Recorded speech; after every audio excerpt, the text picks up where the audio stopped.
My name's Josh Simon, and I own this restaurant. My career's been very long. It's been about 13 years. I know for some people that much longer careers, but I've done a lot in that 13 years. I've traveled throughout Europe. I've been lucky enough to cook for famous people all over the world.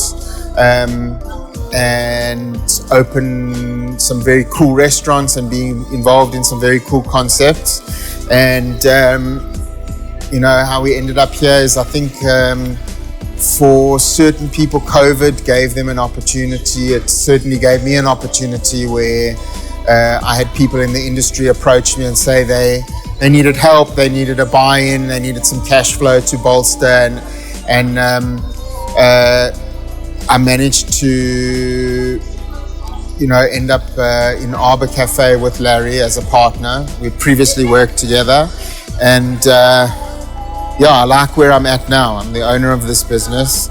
I get to decide on all the food, decide on how it works, but also I experience the different, another side of being with customers and steering the entire business as a whole in the direction that I want, which is very cool.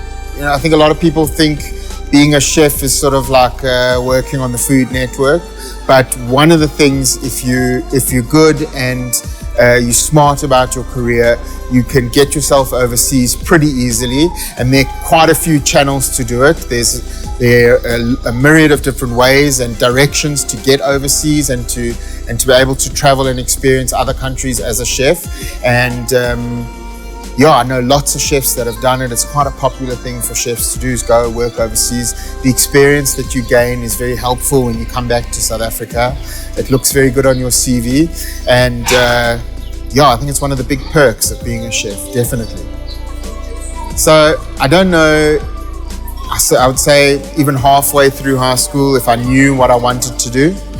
I only really knew what I wanted to do towards the end of high school, even towards the end of matric. I actually studied to be a classically trained chef, so I went to chef school.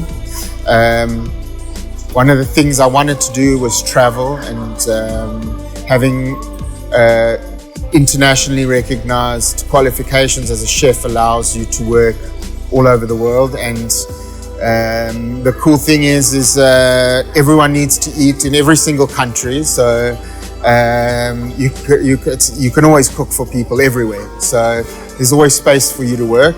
And I wanted to travel, and I had a natural ability for cooking, so I figured it was a good path for me. So look, my parents, I wanted to take a gap year. My parents didn't want me to. They pushed me a little bit, and so I kind of just did some research, and I ended up with that. It's funny, it was either that or diamond cutting. It's a weird thing, but I think they wanted me to study something. I think they were worried if I took too much time off, or I didn't do anything, that I was going to become lazy and never do something. So in 2015, I went to work on a private yacht in the south of France, and I then spent the next 5 years in yachting, and we moved around all over the Med and Europe, and also into the Americas and the Caribbean.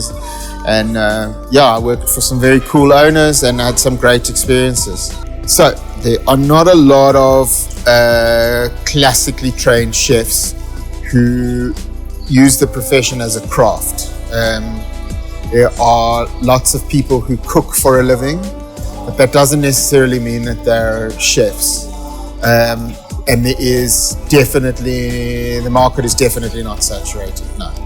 And there's a lot of space, and South Africans are well liked overseas for hard work and passion and ability. So yes, there are some things that still catch me off guard. Hidden costs like repairs and You know, when you're doing budgets and you're trying to do a business plan, and you think to yourself what a reasonable maintenance would be, I think you can triple that going off the bat, because there's just so many unexpected things that happen that you never thought about. And that's definitely been a shock. It still shocks me how much how often equipment fails, and how quickly toilets back up and drains block, and how many plates you replace in a month. And so it's a multi-disciplined business, so you have to understand a lot of moving parts that are going on at once.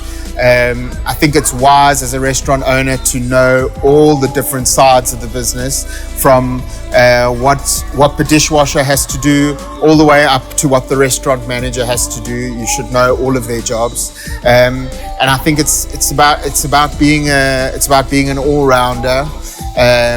It's definitely about being a good leader, because everyone's working long hours and everyone's tired. So trying to inspire people and trying to be your best to be a good leader, and also dealing with the customers. Customers expect certain things from the owner. When the owner is in the restaurant, they expect certain things, so you have to be really good with your customers. I don't think people realize how difficult it is, how hard you have to work. It's really just hard work. I think that you have to push yourself a lot further, but in a way it comes more naturally, because you understand the stakes, and you understand that it's for yourself at the end of the day, and for the people that work for you, and so it sort of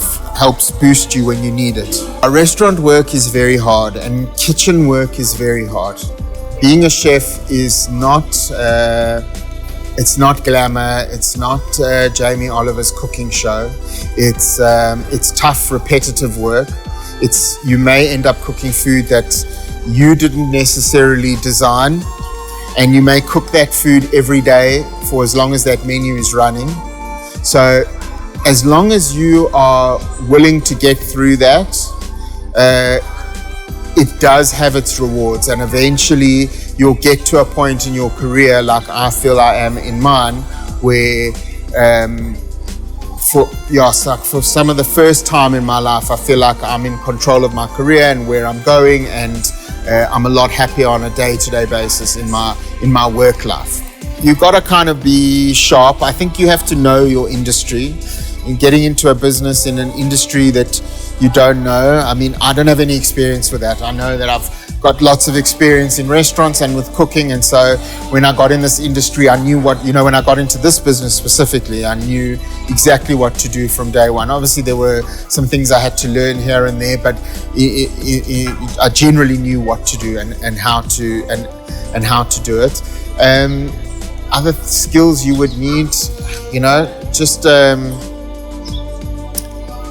just a thick skin, just a bit of toughness, and a willingness to push and work hard. For the most part, I feel like I've enjoyed it more. It's definitely harder and more stressful, but I feel like I've got a lot more freedom than I did before, and a lot more say over my personal future from a financial point of view, from everything really. And I have the opportunity to steer the business in the direction that I want, and really put my stamp on it without having to answer to anybody or live up to other people's expectations.